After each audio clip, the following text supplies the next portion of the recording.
Hi besties! ギャル日本語のキティです。みんな、お久しぶりです。そして明けましておめでとうございます。もうね、本当に新年の挨拶と、それからこのね、新しい動画を上げるまでに時間がかかってしまってごめんなさい。もうね、なんと、新年早々、胃腸炎になってしまって、で、それがね、もう本当にやばくて、もう何日もね、胃が痛い状態が続いてしまって、ちょっとそれで動画をね、撮ることができなくて、ちょっとこんなにね、新しい動画を上げるまでに時間がかかっちゃったんだけど、本当にみんな申し訳ないです。そしてみんな、遅くなっちゃったけど、2026年もよろしくお願いします。はい、ってことで、みんな、新年はいかがお過ごしでしたか？キティはね、胃腸炎にはなっちゃったんだけど、ハッピーな出来事もあって、それが、この、今着てるパーカーなんだけど、これ、キティが、2026年になって、一番初めに買ったものなんだけど、見て、もうこの時点で可愛いよね。この時点で可愛いんだけど、ここにね、みんな見えるかな？キティちゃんがいて、そう、キティちゃんのパーカーになってます。もうね、これめちゃめちゃ最高で、もうこれがゲットできたのが本当に嬉しいんだけど、この色味とかもキティがめちゃくちゃ好きなベビーピンクの色味だし、このモコモコなのも可愛いし、もうね、このね、一番可愛いのがこの後ろなんだけど、このね、パーカーの部分が耳になってて、キティちゃんの。で、リボンもついてて、これがね、もう本当に可愛くて、もうこれがゲットできて、めちゃめちゃハッピーです。で、これは、日本の、GU っていう、プチプラのお洋服がいっぱい売ってるファッションブランドで買いました。で、プチプラっていうのは、プチプライスの略で、プチプライスっていうのは、プチが、フランス語かなで、小さいっていう意味の言葉で、プライスはそのまま英語のプライス。で、意味は、価格っていう意味で、小さい価格、つまり安い価格のことをプチプラって言うんだけど、そう、プチプラのね、ファッションブランドの自由で買って、3000円くらいでした。で、プチプラっていうこの単語は、安い価格っていうね、意味なんだけど、ファッションとかお洋服に対して使います。なので、安いお洋服とかに対して、プチプラとか、あとは、そういうお洋服をね、上手に組み合わせて、コーデしたファッションのことをプチプラファッションって言ったりします。で、なので、食べ物とかスーパーに並んでるようなね、商品に対しては使わないです。ファッションに使うって覚えてくれたら嬉しいです。はい。そんな感じで、新年をキティは過ごしておりましたが、早速ね、今日のポッドキャストのテーマについてお話ししていきたいと思います。はい。で、今日のポッドキャストのテーマなんですけど、いつもみたいに一つの、テーマだけではなくて、新年1本目のね、動画ということで、メインテーマはいつもみたいな感じで、サムネイルにもあるような、ラブタイプ診断の次に今日本でじわじわね、トレンドになってる性格診断についてのお話をしていきたいと思うんだけど、その後に、サブテーマではないけど、そんな感じで、後半は、2026年からの、ギャル日本語をどんなチャンネルにしていきたいか、コンセプトを少し変えるので、そのお話を、後半はしていきたいと思います。なので今日は、メインテーマとサブテーマのこの2つについてお話ししていきたいと思います。ではまず、最初のメインテーマの方からお話ししていこうと思います。はい。ってことで、今日のメインテーマは、ラブタイプ診断の次に今日本でトレンドになってきてる性格診断についてお話ししていきたいんだけど、まず、ラブタイプ診断って何ってなる方もいるかなって思うんだけど、そのラブタイプ診断についての動画を、キティ、ポッドキャストのハッシュタグ2でお話ししてるので、よかったら、そっちのハッシュタグ2を見てもらった後にこの動画を見てもらえたらなと思います。はい。ってことで、そのね、ラブタイプ診断の後に流行ってる、性格診断についてのお話なんだけど、まあね、ラブタイプ診断についてのポッドキャストをね、すでに見たことあるよってね、いう方もたくさんいると思うのね。キティの動画の中で一番再生されてるし、それがきっかけでね、みんなキティのことを知ってくれた方も多いと思うから、みんなね、ラブタイプ診断の話そういえばキティしてたなって感じだと思うんだけど、さすがにね、みんなね、何だったっけってなってると思うから、軽くね、ラブタイプ診断がどんなものだったのかを説明してから、新しく流行ってる性格診断のお話をしていきたいと思います。はい。そう。あと、でね、ラブタイプ診断自体も、キティが、お話しした、ポッドキャストでお話しした時のラブタイプ診断からめっちゃ進化してるから、そのお話もね、最初にしたいと思います。やばいの、めっちゃ変わってるの。めっちゃ進化してるの。本当に、ラブタイプ診断。そう。で、まず、ラブタイプ診断は何だったのかっていうと、MBTI っていう、世界的にね、めちゃめちゃ有名な性格診断があるんだけど、なんかそれの、恋愛バージョンみたいな、恋愛に特化したバージョンみたいな感じで、MBTI と一緒で、16種類タイプが分かれてて、MBTI のようにその4つね、頭文字があって、で、それぞれみんながどんな傾向があるかっていうね、テストなんだけど、ラブタイプ診断っていうのは、そう。で、恋愛に特化した恋愛観を知るような診断なんだけど、みんな思い出したで、それがね、それもね、今めっちゃ進化してて、そう、キティも知らなかったんだけど、今、それが、名前が変わって、ラブタイプ診断からラブキャラ診断に名前が変わってるのね。で、16種類だったのが64種類になりました。やばくない？めっちゃ増えてんじゃんって感じなんだけど、前にもね、紹介した通り、その16種類ね、キャラクターがいたのね。それぞれのラブタイプのね。で、その16種類のキャラクターは固定でずっと同じで、そこからさらに4分類、4つに分けられるみたいな感じに変わったのね。だから、16タイプあって、さらにそこからそのタイプごとに4種類分かれるから、全部で64種類になったっていう感じなんだけど、何が増えたかっていうと、例えばちゃっかりうさぎだったら、そのちゃっかりうさぎの中の A タイプ、B タイプ、C タイプ、D タイプみたいな感じに分かれるんだけど、で、その A、B、C、D タイプが何かっていうと、1個目が溺愛系、2つ目が堅実系、3つ目が魅惑系で、4つ目が自律系っていうね、この4つのタイプにさらに分けられるって感じに変わったの。やばいよね、増えすぎじゃんって感じなんだけど、そう。で、そのすでにラブタイプが分かってる人は、そのラブタイプのキャラクターが分かってる人は、さらにそこから6問ぐらい質問があって、それに答えたらその中での何系か分かるっていう感じになってるんだけど、これキティも友達に言われてね、これをね、初めて知ったんだけど、増えたっていうのをね、ラブタイプが。なので、面白いと思ってキティももう一回ね、最初からやってみたの。そしたら、ラブタイプが変わって、まあね、時間もあったから、また最初からやり直したのね。だから、18問くらい質問に答えていったんだけど、ちゃっかりうさぎから中堅8号に変わりました。で、中堅8号の魅惑系っていう結果が出ました。やばくない？そう。で、なんか、MBTI とかもそうなんだけど、こういう性格診断系で面白いなって思うのが、変わっていかない？なんか、自分の結果が。MBTI もキティが一番最初にした時と最近した時ではタイプが変わってて、そんなにね大きくはね変わらなかったんだけど、I 型って言ったんだけど I 型、キティは内向型なんだけど、そういうのは変わらず最後の頭文字 P か J かが変わりました。そんな感じでね、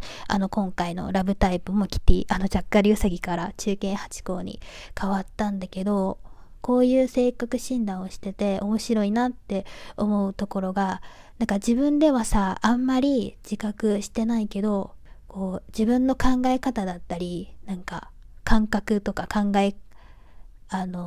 性格って少しずつ気づかないうちに変わってるなみたいなのが目に見えてわかるから、めっちゃ面白いなって思いました。はい。ってことでね、もうラブタイプ診断の話だったのっていうぐらいラブタイプの話ばっかりしちゃったんだけど、そうね、だってね、まさかのね、ラブタイプ診断からラブキャラ診断に変わってるからね。そうね、超増えたよね、タイプもね。はい、今日のメインテーマであるそのラブタイプ診断の次に、流行ってる性格診断は何かっていうと、恋キャラメーカーっていう性格診断です。で、これは日本のなんかマッチングアプリのサイトが作ったなんか無料の、性格診断なんだけど、これのなんかね、面白いところが、その MBTI ともラブタイプ診断とも全く違ったこう新しい感じの性格診断で、どこが違うのかっていうと、まず一番大きく違うところが、MBTI もラブタイプ診断もこう質問があって、それに自分がこんな感じでね、こう丸とかがこう並んでて、ボタンがね、で自分がどっち寄りなのかみたいなのをこう質問に対して答えるじゃん。ボタンではいかいいえか、そう感じるか感じないかみたいな感じでこうね、こうボタンで答えていくような感じなんだけど、この恋キャラメーカーはAI と一緒にお話ししていって答えていくみたいな感じで、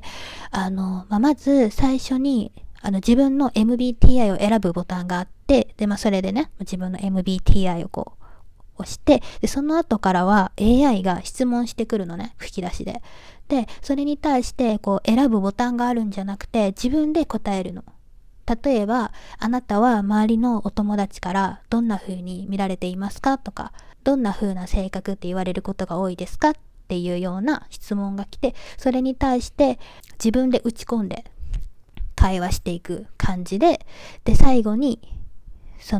あなたの性格はこうですって、あなたのね性格のキャラクターはこうですって、自分のねキャラクターとあなたの解説みたいなのが出てくるのね。でそれがすごい今までと違って面白いなっていう感じのところで、あともう一個今までのやつと違うポイントが、MBTI もラブタイプ診断も決まってるじゃん、何が出るのかっていう。16タイプって MBTI は決まってるし、ラブタイプ診断、今はラブキャラ診断に変わったんだけど、それもどのキャラクターが出るかは最初にパッて見てわかるじゃん。キャラクターの種類とかタイプの種類はわかるじゃん。だけど恋キャラメーカーはそれを公表してなくって、何が出るかで何があるかもわからないの。どんなキャラクターがいるのかも何が出るのかもわからないの。それがめっちゃね面白いポイントです。で診断が終わったら自分のキャラクターが出てくるんだけど、相性診断もできます。友達とか恋人とかと。それもね面白くて、キティもねお友達とやったんだけど、相性診断なんか何パーって出るんだよ。 100% のうちの 90% とか 80% とかって出るの。それもねめっちゃ面白くて、みんなそれに今は日本人はハマってますはい。それがね、今、日本でラブタイプ診断の後に、じわじわトレンドになってきてる性格診断でした。どうでしたかみんな。もうね、すごいよね。流行りはね、どんどん変わっていくし、進化していくよね。もう本当に時代の流れ早くないみたいな思うね、本当に。このね、今回のラブタイプ診断が進化してるのも、この恋キャラメーカーもキティは知らなくて、最近ね一緒に遊んだお友達に教えてもらったの。本当にやばいと思って、時代がもうやばいやばい、めちゃめちゃ進んでると思って。でもこれお友達から聞いて、もう急いでみんなに言わなきゃみたいな。そうね、ラブタイプ診断のね動画みんなすごく楽しんでくれたから、もうね新しい診断もみんなに早く言おうと思って、今回はこのテーマで動画を撮ってみました。はい、では今からは、2026年からこのギャル日本語をどうしていきたいかっていうお話をしていきたいと思います。で、今まで2025年からこのギャル日本語を見てくれてるみんなにとっては少しね変わっちゃう部分があるので、それをねみんなになんで変えるのかをしっかりね伝えたくて、今からそのお話をしていきたいと思います。で、何が変わるのかっていうお話なんだけど、シンプルに言うと、PDF の配布と、それから JLPT の青色の文字、それからオノマトペの緑色の文字をやめます。で、キティね、動画にこう字幕をつけてて、で、そこの字幕でたまにね、青色になってるとか、緑色になってるとか、で、それでね、解説があったりしてたと思うんだけど、それから PDF もね、配ってたんだけど、それをすべてやめさせてもらって、一番最初の動画が自己紹介の動画なんだけど、その動画で言ってたようなコンセプトに戻ります。キティがこの PDF を配布したり、単語の色を変え出したのは、ポッドキャストのハッシュタグ2からで、そのまさに、ラブタイプ診断が流行ってるよってお話しした、ポッドキャストからそれを始めたんだけど、もともとは、スラングの解説だけをしてて、ピンク色の文字でね、それだけはずっと一貫してやってきてたんだけど、2026年からは、そのピンク色のスラングの文字の解説と、それから黄色の星でたまにね解説を載っけてるんだけど、それは少し難しい日本語表現だったりちょっと解説がいるような言葉につけてるんだけど、それは続けます。なのでピンクのスラング解説と黄色の星はずっとこれからも続けていきます。で、なんでやめるのか、その JLPT の表記だったりをやめるのかっていうと、そのハッシュタグ2のポッドキャストからみんなにすごく見てくれるみんなに楽しんでほしいっていう思いが強くなって、日本語のポッドキャストを見てくれてるみんなとかってこう日本語のね JLPT の勉強をしてる方もたくさんいるだろうなって思ったりとかして、でそれでねそんなみんなにもこう見ながら参考になればいいなと思って、その JLPT の単語をね青色で作って、でオンラインのね情報を参考に、それからJLPT の単語の本とかをね参考にしながらね PDF だったりをね作っていってたんだけど、でその中でたくさんみんなからその PDF に対してすごく助かるとか役に立つ、ありがとうって言ってもらえることが多くて、でそれがねすごく嬉しくて、やってたんだけど、そのやっていく中でだんだんそのキティ自身がその一番最初のポッドキャストでも自己紹介でもお話ししてるんだけど、日本語教師ではないのね。でだから心のどこかでやっぱり自信がずっとなくて JLPT の単語の解説に対して、でやっぱりみんながねたくさん見てくれるようになってから、みんなが役に立つ、嬉しいって言ってくれるたびにずっと嬉しいけど、でも自信がずっとなくてJLPT の単語とかに対してやっぱり日本語教師として JLPT の単語を誰かに教えたことがないし、 JLPT 自体のこともねそんなに詳しくない中でこう中途半端なこの気持ちでみんなに教えていいのかなとか、間違えてたらどうしようとか、これ本当は JLPT にこんな風なね風に出てこなかったらどうしようとかね、試験に役に立たなかったらどうしようっていう思いがずっとあって、ずっとモヤモヤしながら作ってたのね。PDF も、その解説も。で、やっぱり、それって、見てくれてるみんなにすごく不誠実だなって思ってて、やっぱりみんな一生懸命勉強してる中で、自信もない中、何か学びを届けるっていうのはやっぱり違うかなって思って、もうやめようって決意しました。そして、キティの一番の強みは、一番最初から言ってる通り、スラングの解説で、それから、ネイティブの日本人として、そしてギャルとして発信していきたいことはね、たくさんあるので、やっぱり今後は自分の強みであるスラングを活かしながら、動画を作っていきたいなと思って、2026年からはそんな風に、スラングの解説を中心に動画を出していきたいなと思います。本当にね、今までたくさん PDF が助かるって言ってくれたり、褒めてくれてたみんなの気持ちはすごく嬉しかったし、それがね、キティの頑張る励みにもなってたので、本当にね、キティの PDF を使ってね、勉強してくれたみんなには本当に申し訳ないんだけど、今後はPDF を作ることはないし、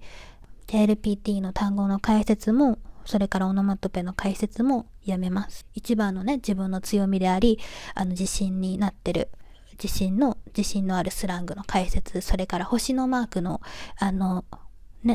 解説もすごく自信を持ってやってるので、ちゃんとね、自分の辞書を使って、ちゃんとみんなに正しい日本語をね、届けられるように、心がけて黄色い星の解説はやってて、それはすごくキティの中でも自信があるところなので、それをね、中心に今後は動画を出していきたいと思います。で、それに伴って、コーヒーっていうアプリをね、最初やってたんだけど、PDF を配布するために。で、そのサイトはチップをいただけるサイトなんだけど、そのアプリもやめます。もう PDF を配ることもなくなっちゃったし、チップっていうのはキティが何かを提供して、でそれに対してのいただけるお金だと思ってるし、なのでキティはもう自分が提供しているものはなくなっちゃうので、それはやめます。はい、でそんな感じでね、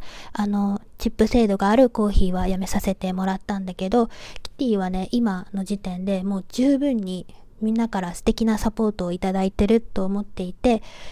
みんなの時間をね、